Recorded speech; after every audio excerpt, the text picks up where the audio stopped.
Hi students, my name is doctor Reena Gupta और आज हम डिस्कस करने वाले हैं कुछ बहुत ही कमाल के MCQs on the periodic properties. चलिए तो स्टार्ट करते हैं। फर्स्ट हमारा क्वेश्चन है that is consider the isoelectronic species. ठीक है, हमने क्या कंसीडर करना है, that is isoelectronic species. और कौन कौन सी स्पीशीज़ हैं बेटा?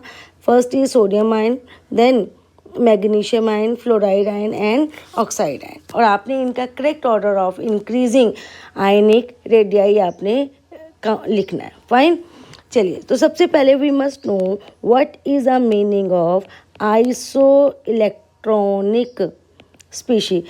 तो आप नेम सजेस्ट, आप ध्यान से देखिए यहाँ पर ये क्या है। Iso means same, electronic means electrons, यानी कि दो species which have the same number of electrons are called isoelectronic species. ठीक है ना। चलिए इसके लिए देखें तो सोडियम के पास एटॉमिक नंबर कितना है? 11। It means it has 11 protons, but positive charge means कि इसने एक इलेक्ट्रॉन लॉस कर दिया, तो टोटल इलेक्ट्रॉन्स कितने रह गए? 10। नाउ मैग्नीशियम की बात करते हैं तो atomic number is 12, means 12 protons and 12 electrons, but 2 electron इसने क्या कर दिए? लॉस, तो टोटल इलेक्ट्रॉन्स कितने हो गए? 10। ओके, फ्लोराइड आयन में अगर आप ध्यान से देखें तो एटॉमिक नंबर कितना है? 9। It means it has 9 protons and 9 electrons, but negative charge shows that it has accepted 1 electron, so total electrons कितने हो गए? 10। Okay, now next is oxide ion. अगर हम ऑक्साइड आयन की बात करें तो atomic number is 8, so it means इसके पास 8 प्रोटॉन्स हैं और 8 electrons, but 2 negative charge suggest कि इसने 2 इलेक्ट्रॉन क्या किए हैं? एक्सेप्ट किए हैं, तो 8 + 2 कितने हो गए? 10. So these species are called isoelectronic species because they all have the same number of electrons. ठीक है, अब हम बात करते हैं इनके आयनिक रेडियाई की। तो बेटा आयनिक रेडियाई किस चीज़ पर डिपेंड करता है कि कितना जो पॉजिटिव चार्ज है वो इलेक्ट्रॉन्स को होल्ड कर रहा है। तो देखिए यहाँ पर मैं एक सिंपल सा एक आइटम बना रही हूँ, तो ये हमारा एक न्यूक्लियस है और इसके बाहर क्या प्रेजेंट है? That is electrons. तो यहाँ इलेक्ट्रॉन्स हम दिखा देते हैं। तो of course nuclear charge means protons means positive charge, और ये पॉजिटिव चार्ज क्या कर रहा है? इन इलेक्ट्रॉन्स के ऊपर, जिसके ऊपर नेगेटिव चार्ज है, उसको अट्रैक्ट कर रहा है। ठीक है, और जितना टाइटली ये इसको अट्रैक्ट करेगा, जितने ज़्यादा फोर्सेस ऑफ अट्रैक्शन डेवलप होंगे, उतना ही साइज़ क्या हो जाएगा? स्मॉल हो जाएगा। मीन्स अगर हम nuclear charge means that is जिसको आप Z से रिप्रेजेंट करते हैं, यानी कि which is depends upon the number of protons. अगर न्यूक्लियर चार्ज इंक्रीज होगा तो उसका अट्रैक्शन, ठीक है ना, फॉर इलेक्ट्रॉन्स क्या हो जाएगा? इंक्रीज हो जाएगा। It means it will hold the electrons tightly, और जितना इलेक्ट्रॉन्स को टाइटली होल्ड करेगा मीन्स उतना ही साइज़ क्या हो जाएगा? श्रिंक, यानी कि साइज़ क्या हो जाएगा? डिक्रीज हो जाएगा।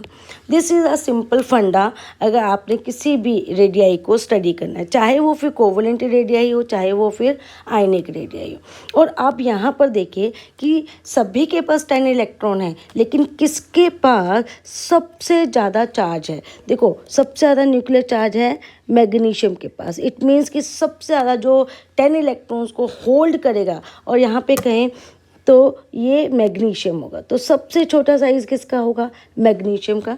उसके बाद अगर हम बात करते हैं सोडियम की, तो सोडियम में 11 proton, they attract the 10 electrons. थोड़ा सा होल्ड कम हो गया, ठीक है, तो थोड़ा सा साइज़ क्या हो गया? इंक्रीज हो गया।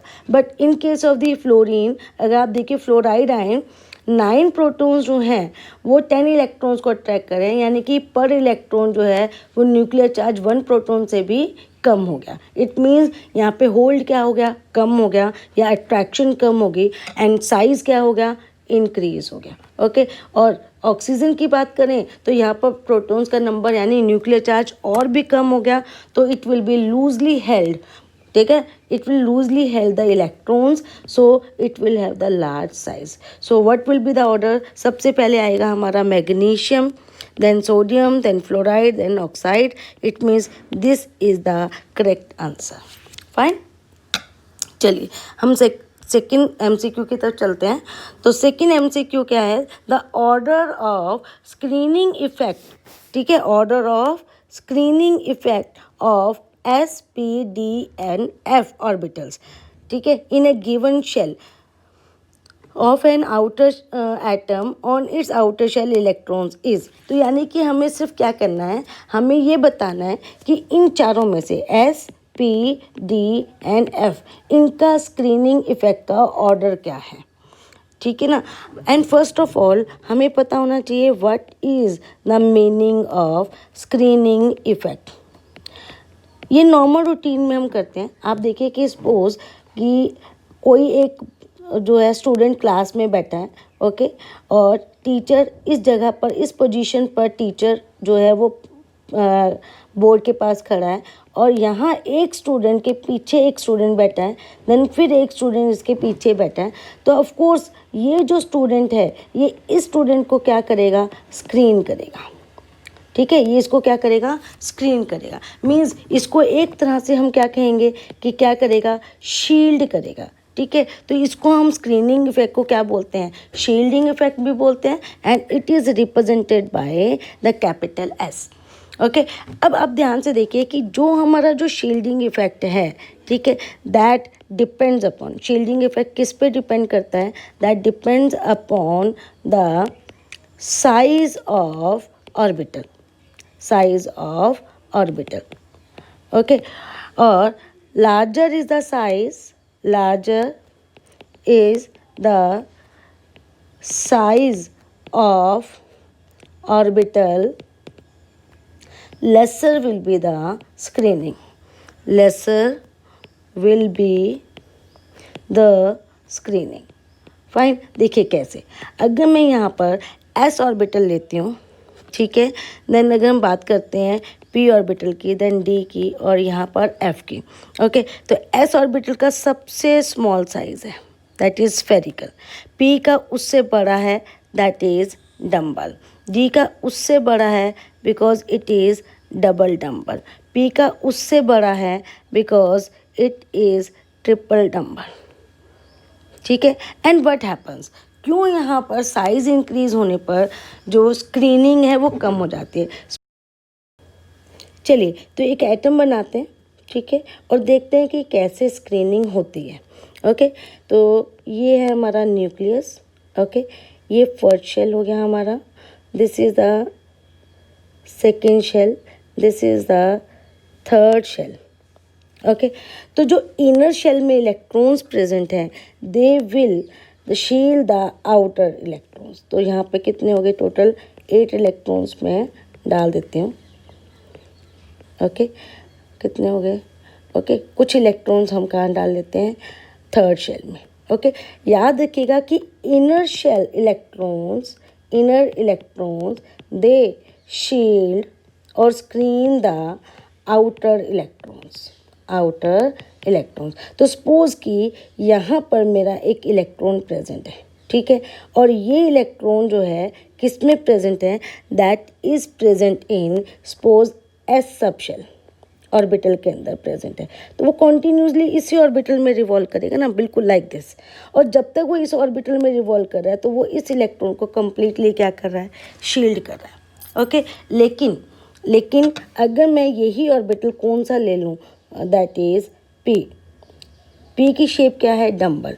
पी अगर जब तक इस पोजीशन में है वो इसको स्क्रीन कर रहा है, या इस पोजीशन में है स्क्रीन कर रहा है, लेकिन वो तो कम्प्लीटली इस डायरेक्शन से लेके कंप्लीट शेल के अंदर, ऑर्बिटल के अंदर मूव करेगा, रिवॉल्व करेगा, ठीक है। तो जब वो इस पोजीशन पे है तो वो इस इलेक्ट्रॉन को शील्ड नहीं कर सकता। मीन्स जितना बड़ा साइज़ होगा, जितना बड़ा साइज़ है, तो अगर इलेक्ट्रॉन यहाँ है तो सपोज वो नीचे वाले इलेक्ट्रॉन को क्या कर रहा है, शील्ड कर रहा है। लेकिन जब वो इस पोजीशन पे आएगा, जब वो इस पोजीशन पे आएगा, डिफरेंट पोजीशंस पे आएगा, तो वो सिर्फ कुछ टाइम के लिए ही शील्ड करेगा।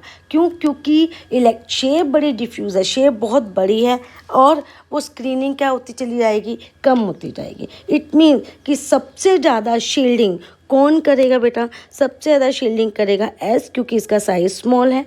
देन सेकेंड नंबर पे कौन करेगा, p, then third, then fourth. तो अगर हम देखें तो सबसे ज़्यादा स्क्रीनिंग हमारी किसकी है? S, then p, then d and then f. This is the right answer. Fine. चलिए अब हम बात करते हैं थर्ड MCQ है हमारा, the first ionisation enthalpy of sodium, magnesium, aluminium and silicon are in the order. Okay, तो हमें बताना है इनका आयनेशन इंथैल्पी का ऑर्डर। तो first of all you must know what is ionisation enthalpy, कि आयोनाइजेशन इंथैल्पी होती क्या है। ओके, और आयनेशन इंथैल्पी किन फैक्टर्स पर डिपेंड करती है। फाइन। देखिए आप मान लीजिए कि हमने एक एटम ले लिया, ठीक, और इस एटम में क्या प्रेजेंट है? इलेक्ट्रॉन्स प्रेजेंट है। ओके, यहाँ इलेक्ट्रॉन्स प्रेजेंट है ऑफ कोर्स, और जितने भी इलेक्ट्रॉन्स हैं they are bounded by the nucleus, because nucleus पे पॉजिटिव चार्ज है, इलेक्ट्रॉन पे नेगेटिव चार्ज है, तो all the electrons are bounded by the nucleus. Fine. अब आपने किसी एक इलेक्ट्रॉन को रिमूव करना है, तो आपको क्या करना पड़ेगा? You have to supply energy, आपको कुछ एनर्जी देनी पड़ेगी सो दैट कि आप इन फोर्सेस ऑफ अट्रैक्शन को क्या कर सकें? ओवरकम कर सकें। ठीक है, तो इसी को आप क्या बोलते हो? Ionisation enthalpy. और हम और क्या बोल सकते हैं? This can be termed as ionisation energy. Means it is the amount of energy required to remove the outermost electron from the isolated gaseous atom. उसको हम क्या बोलते हैं? Ionisation enthalpy. क्योंकि आप एनर्जी सप्लाई कर रहे हैं तो इसके यूनिट्स क्या होंगे? दैट इज़ किलोजूल पर मोल। तो आप जब भी आयनेशन एनर्जी मेजर करते हैं दैट इज़ इन किलोजूल्स पर मोल। तो बेटा जो आयनेशन इंथैल्पी है that depends upon two factors. Ionisation enthalpy that depends upon two factors. First factor हमारा जो है दैट इज द साइज, ठीक है, एंड सेकेंड फैक्टर है हमारा electronic configuration. Okay, configuration. Size के साथ जो है आयनेशन इंथैल्पी का इन्वर्स रिलेशन है। इट मीन्स कि अगर साइज क्या होगा? डिक्रीज होगा, ठीक है, तो आयनेशन एनर्जी इंक्रीज हो जाएगी एंड वाइस वर्सा। ओके, और अगर हम इलेक्ट्रॉनिक कन्फिग्रेशन की बात करते हैं तो हम क्या कहते हैं कि इलेक्ट्रॉनिक कन्फिग्रेशन तीन तरह के हो सकते हैं। या तो आपका सब शेल पार्शली फिल्ड होगा, ठीक है, या फिर आपका सब शेल जो है वो हाफ फिल्ड होगा, और it may be the fully filled sub shell. देखिए एग्जाम्पल, तो partially filled, half filled and fully filled में स्टेबिलिटी की बात करें तो fully filled is more stable than half filled than partially filled. और याद रखिएगा कि half filled and fully filled orbitals are always more stable than the partially filled due to the symmetry and high exchange energy. ठीक है, तो अब यहाँ पर देखिए कि हमने अभी बोला कि अलोंग द पीरियड जब भी आप मूव करते हैं साइज़ क्या होता है? डिक्रीज। साइज डिक्रीज होगा तो आयनेशन एनर्जी क्या हो जाएगी? इंक्रीज। तो अगर हम देखें तो सोडियम से आप मैग्नीशियम की तरफ मूव करते हैं, मैग्नीशियम से एल्युमिनियम देन सिलिकॉन, तो ये आप अलोंग द पीरियड मूव कर रहे हैं। तो ऑफ कोर्स यहाँ पर साइज कॉन्टीन्यूसली क्या होता जा रहा है? डिक्रीज हो रहा है। तो साइज अगर डिक्रीज हो रहा है, ठीक है, तो इसका मतलब आयनेशन एनर्जी क्या हो रही है? इंक्रीज। बट यहाँ एक्सेप्शन कहाँ है? एक्सेप्शन है दैट इज़ द मैग्नीशियम। क्यों? बिकॉज मैग्नीशियम की अगर आप इलेक्ट्रॉनिक कन्फिग्रेशन लें तो that is atomic number is 12, तो इलेक्ट्रॉनिक कन्फिग्रेशन होगी 1s2 2s2 2p6 3s2। Okay 3s2 यानी कि ये जो आपका सबशेल है ये क्या है, ये कम्प्लीटली और फुली फिल्ड है।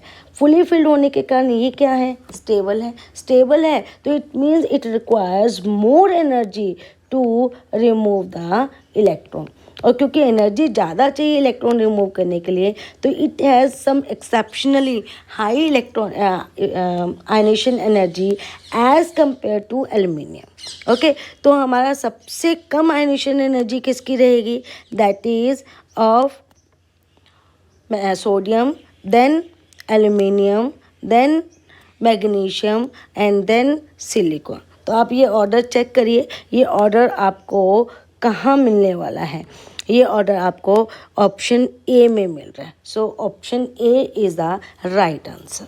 फाइन, चलिए नाउ नेक्स्ट एमसीक्यू की बात करते हैं। तो वो कहता है कि among halogens what is the correct order of energy released, ठीक है, energy released in the electron gain enthalpy. ठीक है, चलिए पहले समझते हैं what is the meaning of electron gain enthalpy.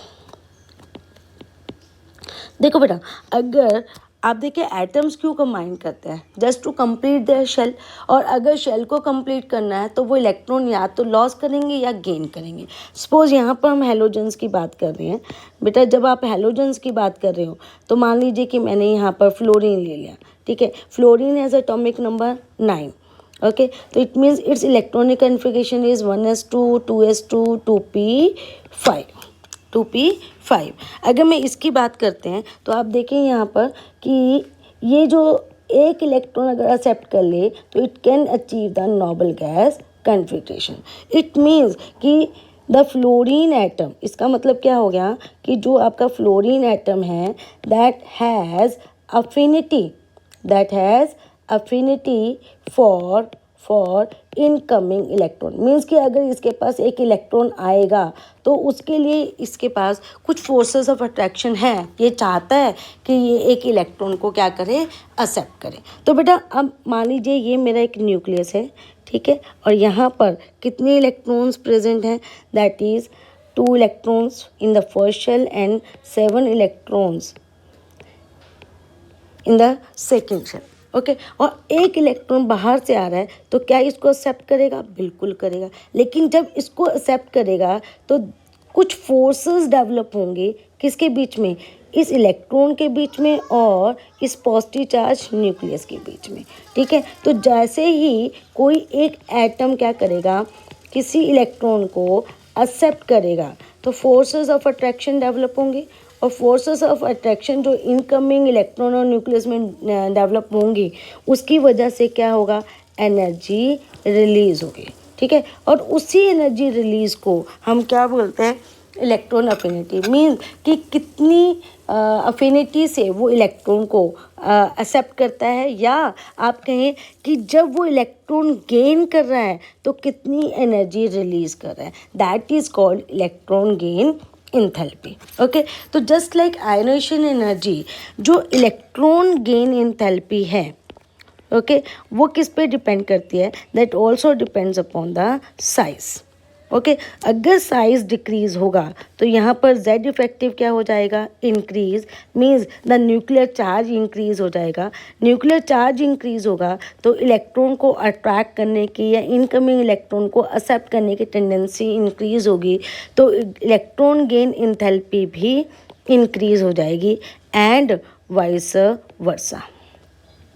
ठीक है, तो आप देखिए कि जब आप ग्रुप में मूव करें, फ्लोरीन से क्लोरीन, क्लोरीन से bromine and then iodine, size क्या हो रहा है, इंक्रीज। अगर साइज इंक्रीज हो रहा है डाउन द ग्रुप तो इट मीन्स कि इलेक्ट्रॉन गेन एंथैल्पी क्या हो रही है, दैट डिक्रीजेस।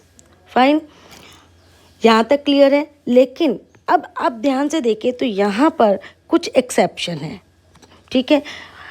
यहाँ क्या है कि आपका जो फ्लोरीन का साइज़ है वो छोटा है because it consist only 2 shells, जबकि क्लोरीन का साइज़ की बात करूँ तो क्लोरीन हैज़ 3 शेल्स, 1 2 और ये 3, ठीक है। इसके अगर आप देखें ध्यान से तो इसके सेकेंड शेल में 7 इलेक्ट्रॉन्स प्रेजेंट हैं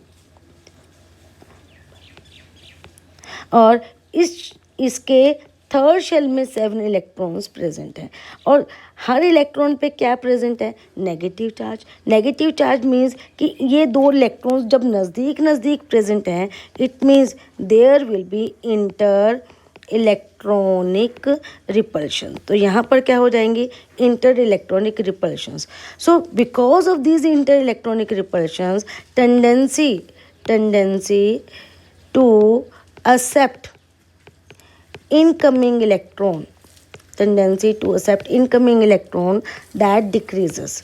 और अगर इनकमिंग इलेक्ट्रॉन को वो ईजिली अट्रैक्ट ही नहीं करेगा, forces of attraction come develop होंगी, तो ऑफ कोर्स यहाँ पर क्या हो जाएगा, इलेक्ट्रॉन गेन एंथैल्पी कम हो जाएगी और इलेक्ट्रॉन अफिनिटी कम हो जाएगी। जबकि क्लोरीन का साइज़ क्या है, लार्ज है, तो यहाँ पर इंटर इलेक्ट्रॉनिक जो रिपल्शंस हैं वो क्या है, कम है। और अगर वो रिपल्शंस कम है तो इट कैन ईजली, ये क्या कर सकता है, ये ईजली एक्सेप्ट करेगा इनकमिंग इलेक्ट्रॉन को। So there is a exception and this exception is due to the inter electronic repulsions. ठीक है, तो इट मीन्स कि डाउन द ग्रुप अगर हम देखें तो हमारा ऑर्डर क्या होना चाहिए, fluorine, then chlorine, then bromine, then iodine. Okay, this is the order of decreasing electron enthalpy.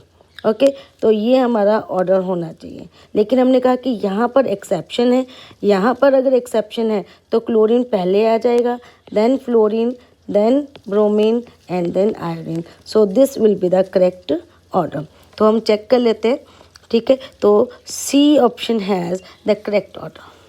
Fine, चलिए नाउ लास्ट हमारे पास क्या है, MCQ है, that is the elements in which electrons are progressively filled in 4f orbitals are called। ठीक है, तो जब हम 4f orbitals की बात करते हैं तो बेटा यहाँ पर आप ध्यान से देखिए, इसमें ये हमारी सीरीज़ जो है वो किसकी है, 4f orbitals की है। ठीक है, तो जो 4f orbitals हैं वो कहाँ से स्टार्ट हो रहे हैं, they start from the element जिसको हम क्या नाम देते हैं, लेंथेनम। ठीक है, तो ये जो एलिमेंट है, this belongs to the 5D सब शेल। ठीक है, 5D सब शेल इससे बिलोंग करता है। ओके, और सीरियम से लेकर ल्यूटियम तक दिस बिलोंग्स टू 4f, क्योंकि हमारा जो 4f सीरीज़ है वो कहाँ से स्टार्ट हो रही है, that is from the lanthanum, क्योंकि वो लेंथेनम से स्टार्ट हो रही है, that's why the 4f series is called lanthanoids. जबकि जो आपकी 5f सीरीज़ है वो कहाँ से स्टार्ट हो रही है, दैट स्टार्ट्स फ्रॉम एक्टिनियम। तो अगर आपको कोई पूछे कि 5f सीरीज़ का क्या नाम है, तो 5f सीरीज़ क्योंकि स्टार्ट हो रही है लेंथेनम से, that's why it is known as actinoids. ठीक है, तो आप देखिए कि what will be the answer, क्योंकि हमारी उसने बोला कि the elements in which electrons are filled progressively in 4f orbitals, किसमें, 4f में। तो उन ऑर्बिटल्स को हमने अभी बोला जो 4f में फिल होते हैं उनको हम क्या बोलते हैं, लेंथेनॉइड्स। तो this will be the answer, C will be the answer. कि आपकी अगर यहीं पर वो 5f बोलता तो फिर हम आंसर क्या देते, that is actinoids. Fine, so hope आपको अच्छा लगा होगा, और अच्छा लगे तो लाइक कीजिए, शेयर कीजिए। ठीक है, मोटिवेट करेगा, और ऐसी ही वीडियोस में और लेकर आते रहूँगी।